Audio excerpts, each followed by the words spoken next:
ಆತ್ಮೀಯ ವಿದ್ಯಾರ್ಥಿಗಳೇ, ನಾನು ಮಲ್ಲಿಕಾರ್ಜುನ್ ಸಿದ್ದಾರೆಡ್ಡಿ, ವಿದ್ಯಾಸ್ಫೂರ್ತಿ ಪ್ರಕಾಶನ ವಿಜಯಪುರ. ಇವತ್ತು ನಾನು ನಿಮಗೆ 13 ಡಿಸೆಂಬರ್ 2025ರಲ್ಲಿ ನಡೀತಾ ಇರುವಂತಹ ನವೋದಯ ಪರೀಕ್ಷೆಯ ಬರೆಯುತ್ತಿರುವಂಥ ವಿದ್ಯಾರ್ಥಿಗಳಿಗೆ ಗಣಿತದಲ್ಲಿ 5 ಪ್ರಮುಖವಾದ ಪ್ರಶ್ನೆಗಳೊಂದಿಗೆ ನಿಮ್ಮ ನವೋದಯಗಳಲ್ಲಿ ಗಣಿತದಲ್ಲಿ ಹೆಚ್ಚು ಅಂಕವನ್ನು ಪಡೆಯಲಿಕ್ಕೆ ಈ ನನ್ನ ಒಂದು ವಿಡಿಯೋ ನಿಮಗೆ ಸಹಾಯಕವಾಗ್ತಾ ಇದೆ. ಪ್ರತಿ ವರ್ಷವೂ ಕೂಡ ನವೋದಯ ಪ್ರವೇಶ ಪರೀಕ್ಷೆ ಬರೆಯುವಂಥ ವಿದ್ಯಾರ್ಥಿಗಳಿಗೆ ನಮ್ಮ ವಿದ್ಯಾಸ್ಫೂರ್ತಿ ಪ್ರಕಾಶನದಿಂದ ಉಚಿತವಾದ ಲೈವ್ ಕ್ಲಾಸಸ್ಗಳು, ವಿಡಿಯೋ ಕ್ಲಾಸಸ್ಗಳು ಮತ್ತು ಆನ್ಲೈನ್ ಕ್ಲಾಸನ್ನು ಕೊಡ್ತಾ ಇದ್ದೇವೆ. ನವೋದಯ ಪರೀಕ್ಷೆ ಬರೆಯುವಂಥ ವಿದ್ಯಾರ್ಥಿಗಳಿಗೆ ಈ ನನ್ನ ಒಂದು ವಿಡಿಯೋ ನಿಮಗೆ ಪೂರ್ಣ ಅರ್ಥ ಆಗ್ತಾಯಿದೆ ಅಂತ ಹೇಳ್ತಾ ಇದ್ದೀನಿ.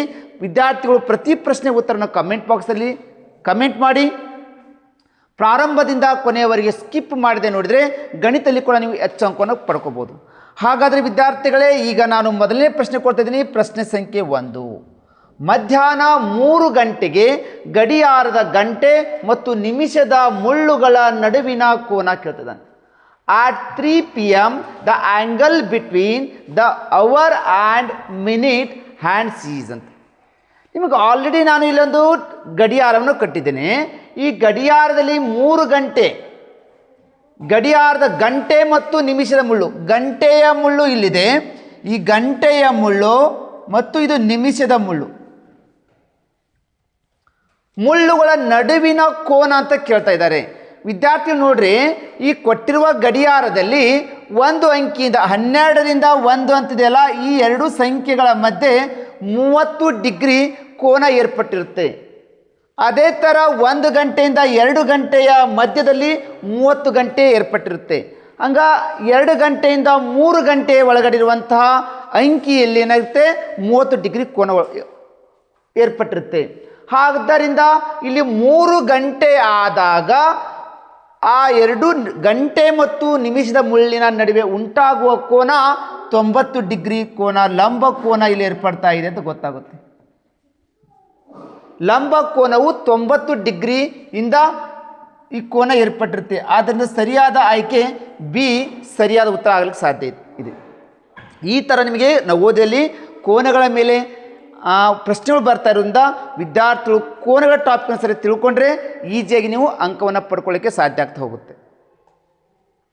ನೆಕ್ಸ್ಟ್, ಇದೇ ಥರ ವಿದ್ಯಾರ್ಥಿಗಳು ಪ್ರತಿ ವಿದ್ಯಾರ್ಥಿಗಳು ಈ ಕೋನಗಳ ಬಗ್ಗೆ ಸಂಪೂರ್ಣವಾಗಿ ತಿಳ್ಕೊಳ್ಳಿ. ನೋಡಿ, ಇಲ್ಲಿ 3 ಗಂಟೆ ಇಂಟು ಒಂದು ಸಂಖ್ಯೆಯಿಂದ ಇನ್ನೊಂದು ಸಂಖ್ಯೆಯ ಮಧ್ಯೆ ಎಷ್ಟೊಂದು ನಾನು 30 ಡಿಗ್ರಿ ಕೋನ ಏರ್ಪಡ್ತಾ ಇದೆ ಅಂತ ಹೇಳ್ತಾ ಇದ್ದೀನಿ. ಈಗ ಅಂದರೆ 30 ಡಿಗ್ರಿ ಕೋನ ಏರ್ಪಡ್ತಾ ಇದೆ ಅಂದರೆ 3 × 3 33 90 ಡಿಗ್ರಿ ಕೋನ ಏರ್ಪಡ್ತಾ ಇದೆ. ಆದ್ದರಿಂದ ಸರಿಯಾದ ಉತ್ತರ ಬಿ ಆಯ್ಕೆ ಆಗಲಿಕ್ಕೆ ಸರಿಯಾಗ್ತಾ ಇದೆ. ಓಕೆ ವಿದ್ಯಾರ್ಥಿಗಳೇ, ಹಾಗಾದ್ರೆ ನೆಕ್ಸ್ಟ್ ಪ್ರಶ್ನೆ ಕೊಡ್ತೀನಿ. ಪ್ರಶ್ನೆ ಸಂಖ್ಯೆ 2. ಒಂದು ಭಾಗಾಕಾರದಲ್ಲಿ ಭಾಜಕ 43, ಭಾಗಲಬ್ಧ 12 ಮತ್ತು ಶೇಷ 19 ಆಗಿದ್ದರೆ ಭಾಜ್ಯಾಂಶ ಎಷ್ಟು ಅಂತ ಕೇಳ್ಬೋದು, ಅಥವಾ ಭಾಜ್ಯ ಎಷ್ಟು ಅಂತ ಕೇಳ್ಬೋದು. In a division, if the divisor 43, quotient 12 and remainder 19, what is the dividend ಕೇಳ್ತಾ ಇದ್ದಾನೆ. ನೋಡಿ ವಿದ್ಯಾರ್ಥಿಗಳು, ನಿಮಗೆ ಇಲ್ಲಿ ಭಾಜಕ ಕೊಟ್ಟಿದ್ದಾನೆ, ಭಾಗಲಬ್ಧ ಕೊಟ್ಟಿದ್ದಾನೆ, ಶೇಷ ಕೊಟ್ಟು ನಮಗೆ ಕೇಳ್ತಾ ಇದ್ದಾನೆ, ಅವನು ಭಾಜ್ಯ ಕೇಳ್ತಾ ಇದ್ದಾನೆ. ಭಾಜ್ಯ ಸೂತ್ರ ನಿಮ್ಗೆ ಗೊತ್ತಿರಬೇಕು. ಭಾಜ್ಯ ಈಕ್ವಲ್ ಟು ಭಾಜಕ ಇಂಟು ಭಾಗಲಬ್ಧ.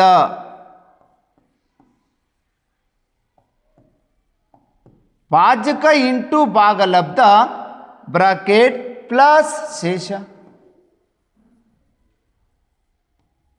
ವಿದ್ಯಾರ್ಥಿಗಳೇ, ಈ ಬೆಲೆಗಳನ್ನು ತುಂಬಿಟ್ರೆ ನಿಮಗೆ ಈಸಿಯಾಗಿ ನಾವು ಭಾಜ್ಯವನ್ನು ಕಂಡುಬೋದು. ಭಾಜಕ ಕೊಟ್ಟಿದ್ದಾನೆ, ಭಾಜಕ ಈಕ್ವಲ್ ಟು 43 ಇಂಟು ಭಾಗಲಬ್ಧ ಈಕ್ವಲ್ ಟು 12 ಪ್ಲಸ್ ಶೇಷ ಈಕ್ವಲ್ ಟು 19. ಓಕೆ ವಿದ್ಯಾರ್ಥಿಗಳೇ, 43ಅನ್ನು ಇಂಟು 12ರಿಂದ ಗುಣಿಸ್ರಿ 516 ಬರುತ್ತೆ.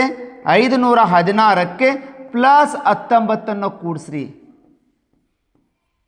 ಎಷ್ಟು ಉತ್ತರ ಬರ್ತಾ ಇದೆ ಅಂದರೆ 535 ಉತ್ತರ ಬರ್ತಾ ಇದೆ. 535 ಸರಿಯಾದ ಆಯ್ಕೆ ಬಿ ಆಯ್ಕೆ ಸರಿಯಾಗಲಿಕ್ಕೆ ಸಾಧ್ಯ ಇದೆ. ಈ ಥರ ನಿಮಗೆ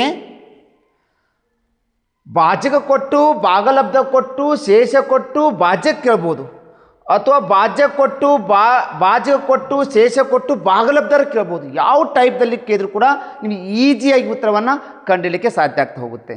ಓಕೆ ವಿದ್ಯಾರ್ಥಿಗಳೇ, ನಿಮಗೆ ಈ ಪ್ರಶ್ನೆ ನೀಟಾಗಿ ಅರ್ಥ ಆಗಿದೆ ಅನ್ಕೋತಾ ಇದ್ದೀನಿ. ಇದೇ ಥರ ನನ್ನ ಕ್ಲಾಸಸ್ಗಳು ನಿಮಗೆ ಪ್ರತಿಯೊಂದು ನೋಡಬೇಕಾಗಿತ್ತು. ನನ್ನ ಕ್ಲಾಸ್ ನಿಮಗೆ ಇಷ್ಟ ಆಗ್ತಾಯಿದ್ರೆ ಲೈಕ್ ಬಟನ್ ಒತ್ತಿ. ನಿಮಗೆ ನನ್ನ ಕ್ಲಾಸಸ್ಗೂ ಅನುಕೂಲ ಆಗ್ತಾಯಿದ್ರೆ ಬೇರೆ ಬೇರೆ ಗ್ರೂಪ್ಗಳಿಗೆ ಶೇರ್ ಮಾಡೋದನ್ನು ಮರಿಬೇಡಿ ಅಂತ ಹೇಳುತ್ತಾ ನೆಕ್ಸ್ಟ್ ಪ್ರಶ್ನೆ ಕೊಡ್ತಾ ಇದ್ದೀನಿ. ಪ್ರಶ್ನೆ ಸಂಖ್ಯೆ 3. ಸಿಂಪ್ಲಿಫಿಕೇಶನ್ ಮೇಲೆ ಪ್ರತಿ ವರ್ಷವೂ ಕೂಡ ನವೋದಯ ಪ್ರಶ್ನೆ ಕೇಳ್ತಾನೆ ಬರ್ತಾ ಇದ್ದಾರೆ. ಅದೇ ಥರ ನಿಮಗೆ ಸಿಂಪ್ಲಿಫಿಕೇಶನ್ದಲ್ಲಿ ಕೂಡ ಒಂದು ಪ್ರಶ್ನೆ ಕೊಟ್ಟಿದ್ದೀನಿ. ಪ್ರಶ್ನೆ ಏನಂದರೆ 25 ಮೈನಸ್ ಚೌಕವರ್ಣ ಸ್ಟಾರ್ಟ್, 14 ಮೈನಸ್ ಪುಷ್ಪವರ್ಣ ಸ್ಟಾರ್ಟ್, 10 ಮೈನಸ್ ಅಲ್ಪವರ್ಣ ಸ್ಟಾರ್ಟ್, 7 ಮೈನಸ್ 3 ಮೈನಸ್ 2 ರೇಖಾವರ್ಣ ಸ್ಟಾರ್ಟ್. ನೆಕ್ಸ್ಟು ಅಲ್ಪವರ್ಣ ಕ್ಲೋಸ್, ಪುಷ್ಪವರ್ಣ ಕ್ಲೋಸ್, ಚೌಕವರ್ಣ ಕ್ಲೋಸ್. ಆವರಣಗಳನ್ನು ಕೊಟ್ಟಾಗ ಫಸ್ಟು ನೀವು ಯಾವಾಗಲೂ ರೇಖಾವರ್ಣವನ್ನು ಬಿಡಿಸ್ಬೇಕು. ಇದು ಆದ ಮೇಲೆ ನಿಮಗೆ ಬರ್ತಾ ಇದೆ, ನೆಕ್ಸ್ಟ್ ನೀವು ಚೌಕಾವರ್ಣವನ್ನು ಬಿಡಿಸ್ಬೇಕು. ನೆಕ್ಸ್ಟ್ ಬಿಡಿಸ್ಬೇಕು ನೀವು ಪುಷ್ಪಾವರ್ಣವನ್ನು ಬಿಡಿಸ್ರಿ, ಅಲ್ಪಾವರ್ಣ ಬಿಡಿಸ್ರಿ, ನೆಕ್ಸ್ಟು ಪುಷ್ಪಾವರ್ಣ ಬಿಡಿಸಿ ಲಾಸ್ಟ್ಗೆ ನೀವು ಚೌಕಾವರ್ಣವನ್ನು ಬಿಡಿಸ್ಬೇಕು. ಆವರಣಗಳನ್ನು ಕೊಟ್ಟಾಗ ಫಸ್ಟು ರೇಖಾವರ್ಣ, ಅಲ್ಪಾವರ್ಣ, ಪುಷ್ಪಾವರ್ಣ, ಚೌಕಾವರ್ಣ. ಈ ಕೊಟ್ಟಿರುವ ಲೆಕ್ಕದಲ್ಲಿ ನಮಗೆ ಈ 3 ಮತ್ತು 2ರ ಮೇಲೆ ಮಾತ್ರ ಇಲ್ಲಿ ರೇಖಾವರ್ಣ ಬಂದಿದ್ರೆ ಫಸ್ಟ್ ಇದು ಬಿಡಿಸ್ಬೇಕು ಅಂತ ಅರ್ಥ. ಹಿಂದ್ಗಡೆ ಏನಿದೆಯಲ್ಲ ವಾಪಸ್ಸನ್ನು ಹಾಗೆ ಬರ್ಕೊಂಬೇಡಿ. ಈಜಿಕಲ್ ಟು 25 ಮೈನಸ್ ಚೌಕಾವರ್ಣ ಸ್ಟಾರ್ಟ್, 14 ಮೈನಸ್ ಪುಷ್ಪವರ್ಣ ಸ್ಟಾರ್ಟ್, 10 ಮೈನಸ್ 7 ಅಲ್ಪವರ್ಣ ಸ್ಟಾರ್ಟ್, 7 ಮೈನಸ್ 3ರಲ್ಲಿ ಅಲ್ಪವರ್ಣ. ಈಗ 3ರಿಂದ ಹಿಡಿದು 2 ತನಕ 8 ಕೊಟ್ಟಿದ್ರೆ ಇಷ್ಟೇ ಮಾಡ್ಬೇಕಂತ ಅರ್ಥ. 3 2 ಕಳೆದ್ರೆ 1 ಉಳಿತು. ನೆಕ್ಸ್ಟ್ ಅಲ್ಪವರ್ಣ ಕ್ಲೋಸ್, ಪುಷ್ಪವರ್ಣ ಕ್ಲೋಸ್, ಚೌಕಾವರ್ಣ ಕ್ಲೋಸ್. ಮಕ್ಕಳೇ ನೆಕ್ಸ್ಟು ಈಗ ರೇಖಾವರ್ಣ ಮುಗಿದ್ರೆ ನೆಕ್ಸ್ಟ್ ಬರ್ತದೆ ಅಲ್ಪವರ್ಣ ಬಿಡಿಸ್ಬೇಕು. ಅಲ್ಪವರ್ಣ ಈ 2 ಸಂಖ್ಯೆಗಳ ಮಧ್ಯೆ ಇದೆ ಅಂತ ನಮ್ಗೆ ಗೊತ್ತಾಯಿತು. ಹಿಂದ್ಗಡೆ ಎಂದೆಲ್ಲ ವಾಪಸ್ ಮತ್ತೆ ಹಾಗೆ ಬರ್ಕೊಂಬಿಡಿ. ಈಜಿಕಲ್ ಟು 25 ಮೈನಸ್ ಚೌಕಾವರ್ಣ ಸ್ಟಾರ್ಟ್, 14 ಮೈನಸ್ ಪುಷ್ಪವರ್ಣ ಸ್ಟಾರ್ಟ್, 10 ಮೈನಸ್ 7ರಲ್ಲಿ 1 ಕಳೆದ್ರೆ 6 ಉಳಿತು. ಪುಷ್ಪವರ್ಣ ಕ್ಲೋಸ್, ಚೌಕಾವರ್ಣ ಕ್ಲೋಸ್. ನೆಕ್ಸ್ಟ್ ಬರ್ತಾ ಇದೆ ನಾವು ಬಿಡಿಸ್ತಾ ಇದ್ದದ್ದು ಪುಷ್ಪವರ್ಣ ಬಿಡಿಸ್ಬೇಕಾಗುತ್ತೆ. ಪುಷ್ಪವರ್ಣ ಈ 2 ಸಂಖ್ಯೆಗಳ ಮಧ್ಯೆ ಬರ್ತಾ ಇದೆ. ಹಿಂದ್ಗಡೆ ಇರೋದು 25 ಮೈನಸ್ ಚೌಕಾವರ್ಣ ಸ್ಟಾರ್ಟ್, 14 ಮೈನಸ್ 10ರಾಗ 6 ಕಳೆದ್ರೆ 4 ಉಳಿತು. ಚೌಕಾವರ್ಣ ಕ್ಲೋಸ್. ಲಾಸ್ಟ್ ಯಾವ್ದು ಬಿಡಿಸ್ಬೇಕು ನಾವು? ಚೌಕಾವರ್ಣ ಬಿಡಿಸ್ಬೇಕಾಗುತ್ತೆ. 25 ಮೈನಸ್ 14ರಾಗ 4 ಕಳೆದ್ರೆ 10 ಉಳಿತಾ ಇದೆ. ಲಾಸ್ಟ್ ಏನು ಬಿಡಿಸ್ಬೇಕು ನಾವು? 25ರಲ್ಲಿ 10ನ್ನು ಕಳೆಯಿರಿ, ಉತ್ತರ 15 ಬರ್ತಾ ಇದೆ. ಆಯ್ಕೆ ಸಂಖ್ಯೆ 15 ನೋಡ್ಕೋತಾ ಇದ್ದೇವೆ. ಈ 15 ಅನ್ನೋದು ಉತ್ತರ ಯಾವುದಾಗ್ತಾ ಇದೆ ಅಂದರೆ ಆಯ್ಕೆ ಸಂಖ್ಯೆ ಬಿ ರೈಟ್ ಆದ ಉತ್ತರ. ಈ ಥರ ನಿಮಗೆ ಪ್ರತಿ ವರ್ಷವೂ ಕೂಡ ಈ ವರ್ಷ ಸಿಲೆಬಸ್ಸಲ್ಲಿ 12 ಅಧ್ಯಾಯಗಳು ಕೊಟ್ಟಿದ್ದಾರೆ. 12 ಅಧ್ಯಾಯಗಳಲ್ಲಿ ನಿಮಗೆ ಪ್ರಶ್ನೆ ಬರಲಿಕ್ಕೆ ವ್ಯವಸ್ಥೆ ಮಾಡ್ತಿದ್ದಾರೆ. ಓಕೆ ವಿದ್ಯಾರ್ಥಿಗಳೇ, ಹಾಗಾದರೆ 3ನೇ ಪ್ರಶ್ನೆ ನಿಮ್ಗೆ ಚೆನ್ನಾಗಿ ಅರ್ಥ ಆಗಿದೆ ಅನ್ಕೋತಾ ಇದ್ದೀನಿ. ಈ ಥರ ಪ್ರತಿ ವಿದ್ಯಾರ್ಥಿಗಳು ಪ್ರತಿ ಪ್ರಶ್ನೆಗಳನ್ನು ನೀವು ಬಿಡಿಸಿ ಉತ್ತರ ಹಾಕಿದರೆ ನೀವು ಅಂಕಗಣಿತದಲ್ಲಿ ಕೂಡ ಹೆಚ್ಚು ಅಂಕವನ್ನು ಪಡ್ಕೊಳ್ಳೋಕ್ಕೆ ಸಾಧ್ಯ ಆಗ್ತಾಯಿದೆ ಅಂತ ಹೇಳುತ್ತಾ, ಈ ಥರ ನಮ್ಮ ವಿದ್ಯಾಸ್ಫೂರ್ತಿ ಪ್ರಕಾಶನದಿಂದ ಪ್ರತಿ ವರ್ಷ ಈ ನವೋದಯ ಪರೀಕ್ಷೆ ಬರೆಯುವಂಥ ವಿದ್ಯಾರ್ಥಿಗಳಿಗೆ ಸೈನಿಕ ಶಾಲೆ ಇರ್ಬೋದು, ನವೋದಯ ಶಾಲೆ ಇರ್ಬೋದು, ಫೌಂಡೇಶನ್ ಕೋರ್ಸು ಅಂದರೆ 4 ಮತ್ತು 5ನೇ ತರಗತಿ ಓದುತ್ತಿರುವಂಥ ವಿದ್ಯಾರ್ಥಿಗಳಿಗೆ ಉಚಿತವಾದ ಲೈವ್ ಕ್ಲಾಸನ್ನು, ವಿಡಿಯೋ ಕ್ಲಾಸನ್ನು ಕೊಡ್ತಾ ಇದ್ದೇವೆ. ನಮ್ಮ ಒಂದು ಉಚಿತವಾದ ಕ್ಲಾಸಸ್ಗಳು ನಿಮಗೆ ಉಪಯೋಗ ಆಗಬೇಕು ಅಥವಾ ನೀವು ಅದರಿಂದ ಈ ಮನೆಯಲ್ಲೇ ಕುಳಿತುಕೊಂಡು ಉಚಿತವಾಗಿ ಶಿಕ್ಷಣವನ್ನು ತೆಗೆದುಕೊಳ್ಬೇಕಂದ್ರೆ ನೀವು ನಿಮ್ಮ ಯೂಟ್ಯೂಬ್ ಚಾನಲ್ಲಿ ಹೋಗಿ ವಿದ್ಯಾಸ್ಫೂರ್ತಿ ಅಂತ ಸರ್ಚ್ ಮಾಡಿಕೊಂಡು ಸಬ್ಸ್ಕ್ರೈಬ್ ಆದರೆ ಸಾಕು. ನಮ್ಮ ಪ್ರತಿಯೊಂದು ವಿಡಿಯೋಗಳನ್ನು ನೀವು ಉಚಿತವಾಗಿ ನೋಡ್ಕೊಳ್ಳಿಕ್ಕೆ ಸಾಧ್ಯ ಆಗುತ್ತೆ. ಪ್ರತಿದಿನ ನಿಮಗೆ ಉಚಿತವಾದ ಡೈಲಿ ಈವ್ನಿಂಗ್ ಕ್ಲಾಸಸ್ಗಳು 7 ಗಂಟೆ ಸ್ಟಾರ್ಟ್ ಆಗ್ತವೆ. ನಮ್ಮ ಕ್ಲಾಸನ್ನು ಉಪಯೋಗಿಸ್ಕೊಳ್ಳಿ ಅಂತ ಹೇಳುತ್ತಾ ನೆಕ್ಸ್ಟ್ ಪ್ರಶ್ನೆ ಕೊಡ್ತಾ ಇದ್ದೀವಿ. ಓಕೆ ಮಕ್ಕಳೇ, ಈಗ 4ನೇ ಪ್ರಶ್ನೆನ ಬಿಡಿಸೋಣ ನಾವು. ನೋಡಿ ಪ್ರಶ್ನೆ 4. ಒಬ್ಬ ವ್ಯಾಪಾರಿ 6 ರಬ್ಬರ್ಗಳನ್ನು ರೂಪಾಯಿ 12ಕ್ಕೆ ಖರೀದಿಸಿ 3 ರಬ್ಬರ್ಗಳನ್ನು ರೂಪಾಯಿ 9ಕ್ಕೆ ಮಾರುತ್ತಾನೆ. ರೂಪಾಯಿ 150 ಲಾಭ ಪಡೆಯಲು ಅವನು ಎಷ್ಟು ರಬ್ಬರ್ಗಳನ್ನು ಮಾರಬೇಕು ಅಂತ ಕೇಳ್ಯಾರ. ನೋಡಿ ಈ ಥರ ಪ್ರಶ್ನೆ ಕೇಳಿದಾಗ ಫಸ್ಟ್ ನಾವೇನು ಮಾಡಬೇಕು, ಒಂದು ರಬ್ಬರ್ನ ಕೊಂಡ ಬೆಲೆ ಕಂಡುಹಿಡಿಬೇಕು. ನೋಡ್ರಿ, ಒಂದು ರಬ್ಬರ್ನ ಕೊಂಡ ಬೆಲೆ,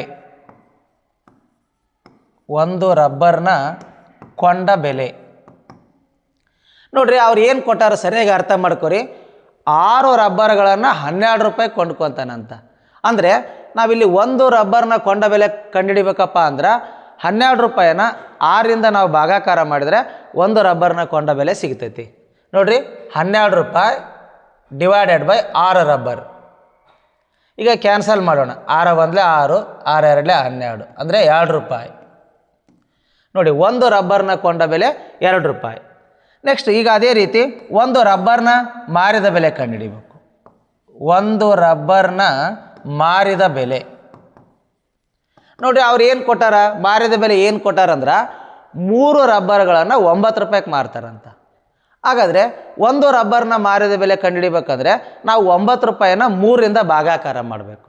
ನೋಡಿರಿ, 9 ರೂಪಾಯಿ ಡಿವೈಡೆಡ್ ಬೈ 3 ರಬ್ಬರ್. 3 1 3, 3 3 9 ಅಂದರೆ 3 ರೂಪಾಯಿ. ನೋಡಿ, ನಮಗೇನು ಗೊತ್ತಾಯ್ತು, ಈಗ ಒಂದು ರಬ್ಬರ್ನ ಕೊಂಡ ಬೆಲೆ 2 ರೂಪಾಯಿ ಅಂತ ಗೊತ್ತಾಯಿತು, ಒಂದು ರಬ್ಬರ್ನ ಮಾರಿದ ಬೆಲೆ 3 ರೂಪಾಯಿ ಅಂತ ಗೊತ್ತಾಯಿತು. ಇಲ್ಲಿ ಕೊಂಡ ಬೆಲೆ ಕಡಿಮೆ ಐತಿ, ಮಾರಿದ ಬೆಲೆ ಹೆಚ್ಚೈತಿ, ಅಂದರೆ ಲಾಭ ಆಗೈತಿ. ನೋಡಿರಿ, ಇಲ್ಲಿ ಲಾಭ ಆಗೈತಿ. ಎಷ್ಟು ಲಾಭ ಆಗೈತಿ? 3 ರೂಪಾಯಿದ 2 ರೂಪಾಯಿ ಕಳಿಬೇಕು. 3 - 2 ಎಷ್ಟಾಯಿತು? 1 ರೂಪಾಯಿ. ಅಂದರೆ 1 ರೂಪಾಯಿ ಲಾಭ ಆಗೈತಿ. ಒಂದು ರಬ್ಬರ್ ಮಾರಿದರೆ 1 ರೂಪಾಯಿ ಲಾಭ. ಅವ್ರು ಏನು ಕೇಳ್ಯಾರ, 150 ರೂಪಾಯಿ ಲಾಭ ಪಡಿಬೇಕಂದ್ರೆ ಎಷ್ಟು ರಬ್ಬರ್ ಮಾರಬೇಕು ಅಂತ ಕೇಳ್ಯಾರ. ಹಾಗಾದರೆ ಇಲ್ಲಿ ನೋಡ್ರಿ, 1 ರೂಪಾಯಿ ಲಾಭ ಪಡಿಬೇಕಂದ್ರೆ ನೋಡಿ, 1 ರೂಪಾಯಿ ಲಾಭ ಪಡಿಬೇಕಂದ್ರೆ 1 ರಬ್ಬರ್ ಮಾರಬೇಕು. 1 ರೂಪಾಯಿ ಲಾಭ ಪಡಿಬೇಕಂದ್ರೆ 1 ರಬ್ಬರ್ ಮಾರಬೇಕು. ಹಾಗಾದರೆ 150 ರೂಪಾಯಿ ಲಾಭ ಪಡಿಬೇಕಂದ್ರೆ 150 ರೂಪಾಯಿ ಲಾಭ ಪಡಿಬೇಕಂದ್ರೆ ಎಷ್ಟು ರಬ್ಬರ್ ಮಾರಬೇಕು? ಈಗ ಒಂದು ಸ್ವಲ್ಪ ಮೇಲೆ ಅದು ಗಮನಿಸ್ರಿ. ನೋಡಿ, ಮೇಲೆ ಅದು ಇಲ್ಲಿ 1 ಐತಿ, ಇಲ್ಲಿ 1 ಐತಿ. ಸೊ 1 ಇದ್ದದ್ದು 1 ಆಗೈತಿ ಅಂದ್ರೆ ಅಲ್ಲಿ ಎಷ್ಟರಿಂದ ಗುಣಾಕಾರ ಮಾಡ್ಯಾರ? ಇಂಟು 1 ಮಾಡ್ಯಾರ. ಈಗ ಮೇಲ್ಗಡೆ ಇಂಟು 1 ಮಾಡ್ಯಾರಂದ್ರೆ ಕೆಳಗಡೆನೂ ಇಂಟು 1 ಮಾಡಬೇಕು. ನೋಡಿ, ಕೆಳಗಡೆನೂ ಇಂಟು 1. ಇಲ್ಲಿ 150 ಇಂಟು 1 150. ಅಂದರೆ 1 ರೂಪಾಯಿ ಲಾಭ ಪಡಿಬೇಕಂದ್ರೆ 1 ರಬ್ಬರ್ ಮಾರಬೇಕು. ಅದೇ 150 ರೂಪಾಯಿ ಲಾಭ ಪಡಿಬೇಕಂದ್ರೆ 150 ರಬ್ಬರ್ ಮಾರಬೇಕು. ಸೊ ಸರಿಯಾದ ಉತ್ತರ ಆಪ್ಷನ್ ಎ. ನೆಕ್ಸ್ಟ್ ಮುಂದಿನ ಪ್ರಶ್ನೆ ನೋಡೋಣ. 5ನೇ ಪ್ರಶ್ನೆ ನೋಡಿ, ಇಲ್ಲಿ 5ನೇ ಪ್ರಶ್ನೆ ಏನು ಕೇಳ್ಯಾರಂದ್ರೆ, ಒಂದು ಚೌಕಾಕಾರದ ಮೈದಾನದ ಬದಿಯ ಉದ್ದ 40 ಮೀಟರ್. ನೋಡ್ರಿ, ಇಲ್ಲಿ ಚೌಕಾಕಾರದ ಒಂದು ಮೈದಾನ ಐತಿ. ನೋಡ್ರಿ, ಇದು ಚೌಕಾಕಾರದ ಒಂದು ಮೈದಾನ. ಇಲ್ಲಿ ಬದಿ ಅಂದ್ರೆ ಬಾಹು ಅಥವಾ ಭುಜ. ನೋಡ್ರಿ, ಒಂದು ಚೌಕಾಕಾರದ ಮೈದಾನದ ಬದಿ ಅಂದರೆ ಬಾಹು 40 ಮೀಟ್ರ್ ಐತಂತ. ಮೈದಾನದ ಒಳಗೆ 4 ಬದಿಯಲ್ಲೂ 3 ಮೀಟ್ರ್ ಅಗಲದ ಮಾರ್ಗವಿದೆ. ಮಾರ್ಗ ಅಂದ್ರೆ ರಸ್ತೆ. ನೋಡ್ರಿ, ಈ ಮೈದಾನದ ಒಳಗಡೆ ಅದರ ಸುತ್ತಲೂ ಏನಿದೆ ಅಂತಂದರೆ ಮಾರ್ಗ ಇದೆ, ರಸ್ತೆ ಇದೆ ಅಂತ. ನೋಡಿ, 4 ಕಡೆ ರಸ್ತೆ ಇದೆ. ಆ ರಸ್ತೆಯ ಅಗಲ 3 ಮೀಟ್ರ್ ಅಂತ ಕೊಟ್ಟಾರ. ಅಂದರೆ ಈ ಕಡೆ ರಸ್ತೆಯ ಅಗಲ 3 ಮೀಟ್ರು, ಅದೇ ರೀತಿ ಈ ಕಡೆ ರಸ್ತೆಯ ಅಗಲ 3 ಮೀಟ್ರು, ಈ ಕಡೆ ರಸ್ತೆಯ ಅಗಲ 3 ಮೀಟ್ರು, ಈ ಕಡೆ ರಸ್ತೆಯ ಅಗಲ 3 ಮೀಟ್ರ್. ಅಂದರೆ ಆ ಚೌಕಾಕಾರದ ಸುತ್ತ ಇರುವಂಥ ರಸ್ತೆಯ ಅಗಲ 3 ಮೀಟ್ರು. ಮತ್ತೇನು ಕೇಳ್ಯಾರ ಅವರು, ಪ್ರತಿ ಚದರ್ ಮೀಟರ್ಗೆ 12 ರೂಪಾಯಿ ವೆಚ್ಚ ಆದ್ರೆ ಆ ಮಾರ್ಗವನ್ನು ನಿರ್ಮಿಸಲು ಒಟ್ಟು ವೆಚ್ಚ ಎಷ್ಟಾಗುತ್ತೆ ಅಂತ ಅವ್ರು ಕೇಳಿದ್ದಾರೆ. ಮಕ್ಕಳ, ಈ ಒಂದು ಪ್ರಶ್ನೆಗೆ ನಾವು ಉತ್ತರವನ್ನು ಕಂಡುಹಿಡಿಬೇಕಾದ್ರೆ ಮೊದಲು ನಾವೇನು ಮಾಡಬೇಕು, ಆ ಮಾರ್ಗದ ವಿಸ್ತೀರ್ಣ ಕಂಡುಹಿಡಿಬೇಕು. ಹೌದಾ? ಮಾರ್ಗ ಅಂದ್ರೆ ರಸ್ತೆ. ರಸ್ತೆಯ ವಿಸ್ತೀರ್ಣವನ್ನು ನಾವು ಮೊದಲು ಕಂಡುಹಿಡಿಬೇಕು. ರಸ್ತೆಯ ವಿಸ್ತೀರ್ಣ ನೋಡ್ರಿ, ಮೊದಲು ನಾವು ರಸ್ತೆಯ ವಿಸ್ತೀರ್ಣವನ್ನು ಕಂಡುಹಿಡಿಬೇಕು. ಈ ಚಿತ್ರವನ್ನು ನೋಡ್ರಿ, ಸರಿಯಾಗಿ ಗಮನಿಸ್ರಿ. ಈ ಒಂದು ಕಚ್ಚಾ ಚಿತ್ರವನ್ನು ಸರಿಯಾಗಿ ಗಮನಿಸ್ರಿ. ಇಲ್ಲಿ ರಸ್ತೆ ಎಲ್ಲೈತಿ? ಇಲ್ಲಿ 2 ಚೌಕಗಳ ನಡುವೆ ಐತಿ. ಹೌದಾ? ಅಂದರೆ ನಾವು ರಸ್ತೆಯ ವಿಸ್ತೀರ್ಣವನ್ನು ಕಂಡುಹಿಡಿಬೇಕಂದ್ರೆ ಹೊರಗಿರುವ ಚೌಕದ ವಿಸ್ತೀರ್ಣದಲ್ಲಿ ಒಳಗಿರುವ ಚೌಕದ ವಿಸ್ತೀರ್ಣವನ್ನು ಕಳಿಬೇಕು. ಅವಾಗ ನಮಗೆ ರಸ್ತೆಯ ವಿಸ್ತೀರ್ಣ ಸಿಗ್ತೈತಿ. ಈಗ ಚೌಕದ ವಿಸ್ತೀರ್ಣ ಕಂಡುಹಿಡಿಯುವ ಸೂತ್ರ ಬಾಹು ಇಂಟು ಬಾಹು. ಈಗ ನೋಡ್ರಿ, ಹೊರಗಡೆ ಇರುವ ಚೌಕದ ವಿಸ್ತೀರ್ಣ ಬಾಹು ಇಂಟು ಬಾಹು. ಈ ಹೊರಗಡೆ ಇರುವಂಥ ಚೌಕದ ಬಾಹು ಅವರೇ ಕೊಟ್ಟಾರ. ಎಷ್ಟೈತಿ? 40 ಮೀಟ್ರ್ ಐತಿ. So 40 metre into 40 metre minus ನೋಡಿ, ಇದು ಹೊರಗಿರುವ ಚೌಕದ ವಿಸ್ತೀರ್ಣ ಆಯಿತು. ಅದೇ ರೀತಿ ಒಳಗಡೆ ಇರುವ ಚೌಕದ ವಿಸ್ತೀರ್ಣವನ್ನು ಕಂಡುಹಿಡಿಬೇಕು. ಆದರೆ ಒಳಗಡೆ ಇರುವ ಚೌಕದ ಬಾಹು ಗೊತ್ತಿಲ್ಲ ನಮಗೆ, ಹೌದಾ? ಆ ಒಳಗಡೆ ಇರುವ ಚೌಕದ ಬಾಹುವನ್ನು ಯಾವ ಥರ ಕಂಡುಹಿಡ್ಕೋಬೇಕು ನಾವು ಅಂದರೆ, ಈಗ ಹೊರಗಡೆ ಇರುವ ಚೌಕದ ಬಾಹು ಎಷ್ಟೈತಿ? 40 ಮೀಟ್ರ್ ಐತಿ. ಈ 40 ಮೀಟ್ರ್ ಒಳಗೆ ಏನು ಮಾಡಬೇಕು? ಈ ಕಡೆ ರಸ್ತೆಯ ಅಗಲ 3 ಮೀಟ್ರು ಮತ್ತು ಈ ಕಡೆ ರಸ್ತೆಯ ಅಗಲ 3 ಮೀಟ್ರು. ಆ ಎರಡೂ ರಸ್ತೆಗಳ ಅಗಲವನ್ನು ಕಳೆದ್ರೆ ನಮಗೆ ಒಳಗಡೆ ಇರುವಂಥ ಚೌಕದ ಬಾಹು ಸಿಗ್ತೈತೆ ನಮಗೆ. ನೋಡಿರಿ, ಈ ಕಡೆ ರಸ್ತೆಯ ಅಗಲ 3 ಮೀಟ್ರು, ಈ ಕಡೆ ರಸ್ತೆಯ ಅಗಲ 3 ಮೀಟ್ರು. ಎಷ್ಟಾಯಿತು? 6 ಮೀಟ್ರ್ ಆಯಿತು. ಅಂದರೆ ಈ 40 ಮೀಟ್ರ್ದಾಗ 6 ಮೀಟ್ರ್ ಕಳಿಬೇಕು ನಾವು. ಎಷ್ಟು ಬರುತ್ತೆ? 34 ಮೀಟ್ರ್ ಬರುತ್ತೆ. ಅಂದರೆ ಒಳಗಿರುವಂಥ ಚೌಕದ ಬಾಹು 34 ಮೀಟರ್. ಈಗ ಒಳಗಿರುವ ಚೌಕದ ವಿಸ್ತೀರ್ಣವನ್ನು ಕಂಡುಹಿಡಿಬೇಕು. 34 ಮೀಟರ್ ಇಂಟು 34 ಮೀಟರ್. ಈಗ ಗುಣಾಕಾರ ಮಾಡಿರಿ. 40 into 40 1600 minus 34 into 34 1156 metre square. ನೋಡಿರಿ, ನೀವು ಬೇಕಾದರೆ 34 ಇಂಟು 34 ಗುಣಾಕಾರ ಮಾಡಿ ನೋಡಿರಿ, ಗುಣಲಬ್ಧ 1156 ಮೀಟರ್ ಸ್ಕ್ವೇರ್ ಬರುತ್ತೆ. ಈಗ 1600ರಲ್ಲಿ 1156 ಕಳೀರಿ, ಎಷ್ಟು ಬರುತ್ತೆ? 444 ಮೀಟರ್ ಸ್ಕ್ವೇರ್ ಬರುತ್ತೆ. ಅಂದರೆ ಈ ರಸ್ತೆಯ ವಿಸ್ತೀರ್ಣ 444 ಮೀಟ್ರ್ ಸ್ಕ್ವೇರ್. ಇದು ಇಲ್ಲಿಗೆ ಮುಗಿಲಿಲ್ಲ. ಇನ್ನು ಅವ್ರು ಏನು ಕೇಳ್ಯಾರ? ವೆಚ್ಚ ಕೇಳ್ಯಾರ. ಅಂದರೆ 1 ಚದರ ಮೀಟ್ರಿಗೆ 12 ರೂಪಾಯಿ ಖರ್ಚಾದ್ರೆ ಈ 444 ಚದರ ಮೀಟ್ರಿಗೆ ಎಷ್ಟು ಖರ್ಚಾಗತ್ತೆ ಅಂತ ಕೇಳ್ಯಾರ. ಹಾಗಾದ್ರೆ ಇಲ್ಲಿ ನಾವೇನು ಮಾಡ್ಬೇಕು ನೋಡ್ರಿ, 1 ಚದರ ಮೀಟ್ರಿಗೆ 12 ರೂಪಾಯಿ ಖರ್ಚಾಗುತ್ತಂದ್ರೆ 444 ಚದರ ಮೀಟ್ರಿಗೆ ಎಷ್ಟು ಖರ್ಚಾಗತ್ತಂತ ನಾವು ಕಂಡುಹಿಡಿಬೇಕಂದ್ರೆ ಇಲ್ಲಿ ನಾವು ಗುಣಾಕಾರ ಮಾಡಬೇಕು. ನೋಡಿ, 444 ಇಂಟು 12 ಗುಣಾಕಾರ ಮಾಡಬೇಕು.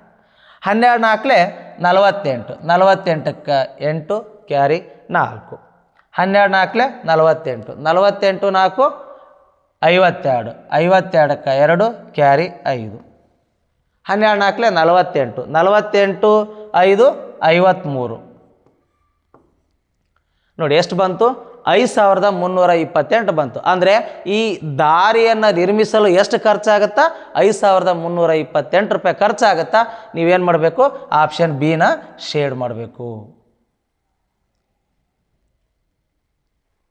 ಓಕೆ ವಿದ್ಯಾರ್ಥಿಗಳೇ, ಈ ಥರ ನಮ್ಮ ಒಂದು ವಿದ್ಯಾಸ್ಫೂರ್ತಿ ಪ್ರಕಾಶನದ ನಿಮ್ಗೆ ಪ್ರತಿ ವಿದ್ಯಾರ್ಥಿಗಳು ನೀವು ಈ ವಿಡಿಯೋಗಳನ್ನ ಉಚಿತವಾಗಿ ನೀವು ಪಡ್ಕೋಬೇಕಂದ್ರೆ ನೀವು ನಮ್ಮ ಯೂಟ್ಯೂಬ್ ಚಾನಲ್ಲಿ ಹೋಗಿ ವಿದ್ಯಾಸ್ಫೂರ್ತಿ ಅಂತ ಸರ್ಚ್ ಮಾಡಿಕೊಂಡು ನೀವು ಅದು ಸಬ್ಸ್ಕ್ರೈಬ್ ಆಗಿ ಪಕ್ಕದಲ್ಲಿರುವಂಥ ಬೆಲ್ ಐಕನ್ ಗಂಟೆ ಒತ್ತಿದ್ರೆ ಸಾಕು, ನಮ್ಮ ಎಲ್ಲ ವಿಡಿಯೋಗಳು ನಿಮ್ಗೆ ಉಚಿತವಾಗಿ ಸಿಗ್ತವೆ.